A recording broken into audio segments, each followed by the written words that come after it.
Bonjour et bienvenue à une nouvelle critique de Manga Anime Fan. Aujourd'hui, on parle du tome 44 de Kingdom. On continue l'arc de la région de Kokoyo. Et c'est le temps de voir des gros affrontements? Question mark? Mais surtout de voir des relations se développer et des affaires intenses arriver. Donc, si on se souvient bien, l'unité d'Aishin a débarqué dans le dos de Keisha la dernière fois.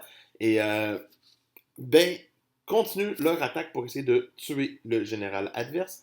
Bien sûr, Ryoto se jette dans la bataille et finit par se battre contre Kyokai. Revenge match! Revenge! Euh, Super le fun les plans sur Shin pour dire qu'il arrive devant Keisha.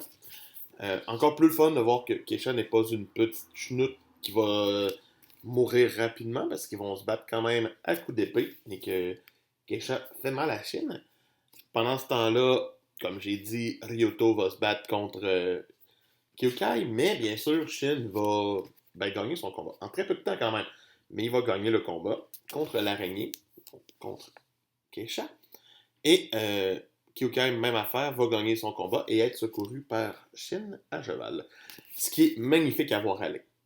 Mais par la suite, l'armée de Chao fait genre il est pas mort, on fait semblant, ok? On est deux à le savoir, on n'en parle pas. On va continuer le raid puis l'attaque. Fait ils motivent leurs troupes comme si Keisha est encore là.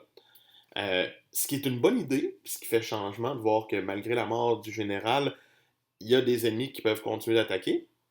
Mais en parallèle, Kanki fait genre bon, il y a des petits villages ici qui appartiennent à Chao. On va aller toutes les éliminer, les brûler, puis faire un cadeau aux hommes de Chao en mode bonjour. Fait que c'est Shin qui va trouver les corps, bien sûr. Shin qui n'accepte absolument pas ça et va aller affronter verbalement avec Kyokai euh, Kanki, qui va se faire menacer. C'est alors que c'est Bie qui va venir sauver la situation, mais Bie va se faire expulser de l'armée parce qu'il y a un bracelet qu'il a trouvé dans un des villages et Shin n'accepte pas, donc il va expulser Bie de la troupe. Bie va éventuellement juste comme entendre mal parler de Shin, va réaliser ses erreurs et une fois très blessé, va revenir chez Shin et donc va être réintégré après des beaux dialogues, des belles méthodes. J'aurais été déçu que Bie soit juste expulsé. J'aurais trouvé ça correct qu'il meure, tué par l'armée de Kanki, ça m'aurait fait tuer. Mais je suis content qu'il revienne parce que c'est quand même un des personnages qu'on connaît depuis plus longtemps, euh, ainsi que tous ceux qui sont sur la cover d'une certaine façon, sauf N qui n'est pas sur la cover. Mais ça reste que.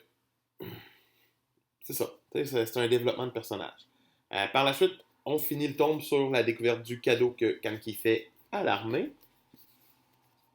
qui est glauque et dégueulasse et vraiment palpitante à voir. Et il dit qu'il va faire la même affaire dans la ville voisine. Reste à voir ce qui va arriver à la fin de cette guerre parce qu'on n'a pas fini. Mais il paraît que c'est la dernière journée, donc j'ai bien hâte de voir. Pour moi, ce tome 44, en événement quand même assez coloré, mérite une note très solide de 18 sur 20. C'était Manga Fan qui vous dit demain il y aura une autre critique, puis ça continue tout le temps. Sinon, moi je vous dis likez, abonnez et commentez, puis on se voit demain. Bye!